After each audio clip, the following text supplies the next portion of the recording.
For 15 long years, we watched a lonely boy on a swing transform from nobody into the greatest legendary shinobi of all time.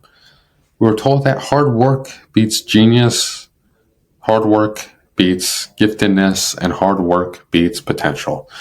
We were told that you can forge your own destiny. Then the Fourth Great Ninja War happens. Between the sudden appearance of a alien goddess and the revelation of divine reincarnations, a massive chunk of the fan base felt, well, betrayed. Today, we're asking the big question: did Naruto's ending actually destroy the character arcs we spent a decade following?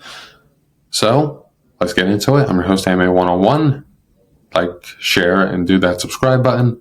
Alright, let's get into this thing. Now, to understand the betrayal argument, we have to go back to the Chunin exams. Naruto versus Neji. This was the ideological heart of the original series, destiny versus choice. Naruto famously told Neji, "Destiny is what you make of it." But fast forward to the end of the war, and we learn that Naruto is the reincarnation of Ashura Otsutsuki, destined to fight the reincarnation of Indra, Sasuke. This is where the betrayal hits home for many. Naruto was always the child of prophecy and the literal reincarnation of the Son of God. Does his hard work even matter?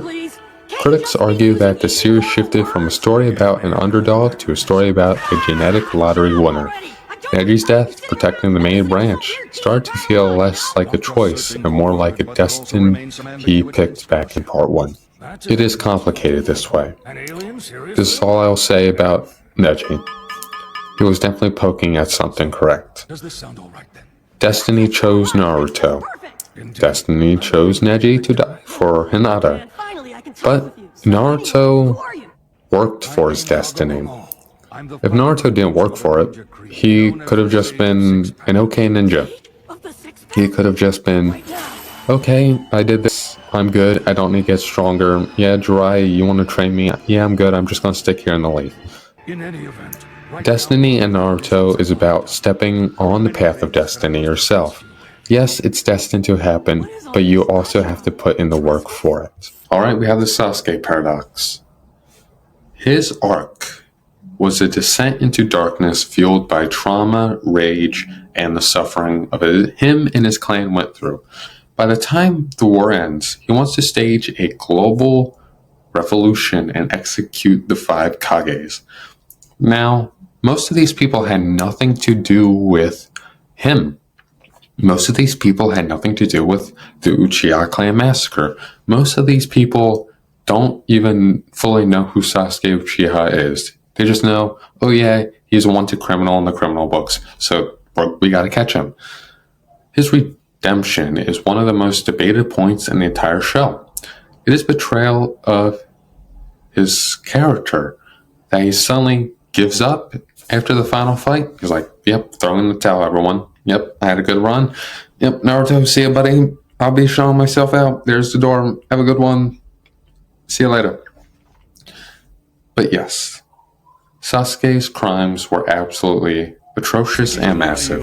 Having him simply wander the world as a Shadow Hokage felt like a get-out-of-jail-free card. Or well, his actions.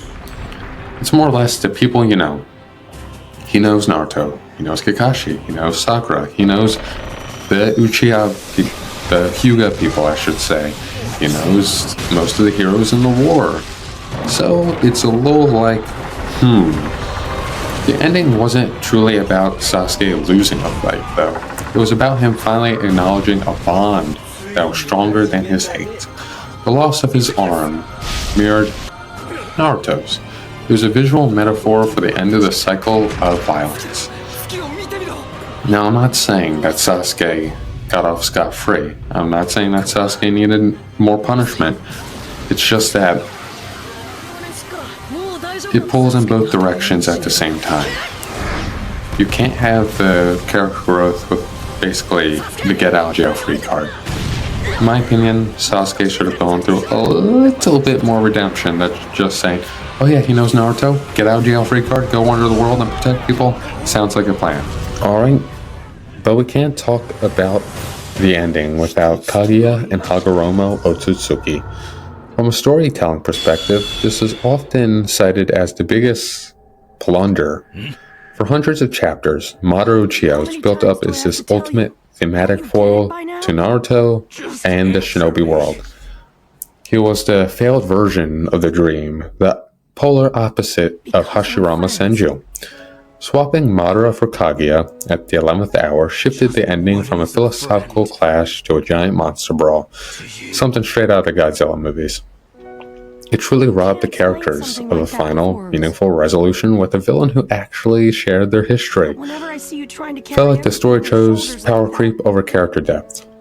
Now, when it comes to Hagoromo, yes, he was foreshadowed throughout the entire series, Sage of Six Paths, and all that stuff. But it should have been more foreshadowed. A lot of these ideas are great, like reincarnations, chakra, and spiritualness. But it's like Kishimoto was rushing in that 11th hour to pump out as much as he wanted to. So yes, it had the potential, but it was poorly executed at the end. But let me play devil's advocate real quickly. Is it possible the ending didn't betray the themes, but actually evolve them? The prophecy didn't say Naruto would succeed. It said he would be the one to make a choice that would either save or destroy the world. Every previous reincarnation of Ashura and Indra ended in tragedy.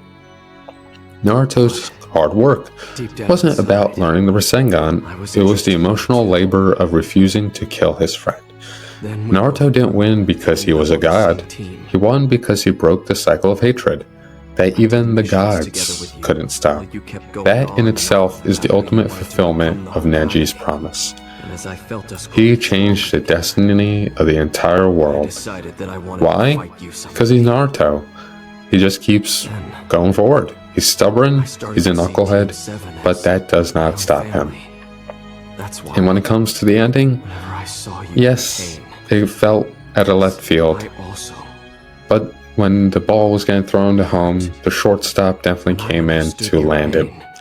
A little bit of a Derek Jeter reference right there, but yeah, Naruto managed to do the impossible. Why? Because he trained. He slaved away. He didn't let destiny just guide him, he guided his own destiny. And that is a big lesson in Naruto. So was it a full betrayal? If you love Naruto for the scrappy underdog vibes, the ending probably felt like a punch to the gut. The power levels became unrecognizable, and the Chosen One tropes were in full effect. It went from basically Frodo from Lord of the Rings to Anakin Skywalker from Star Wars, without really a break point, you know? There wasn't a point where you transitioned into that. It just felt like we're going to cut it off here. This part is the Frodo underdog story, and this part is the Anakin Skywalker Chosen One saga. But if you love Naruto for its messages about breaking cycles and the power of bonds, the final felt fulfilling. The Valley of the End is one of the most satisfying conclusions and moments in fiction. But I want to hear from you. Does the whole Child of Prophecy reveal ruin the show for you? Or does it still feel true to our nature? And that we love Naruto for this. It didn't just happen at the end where it was like power creep and gods and we're like, I can't believe I wasted 10 years of my life on this shit. I'm quitting the show. Terrible show. 0 out of 10. I hate it. No. You stuck to the very end.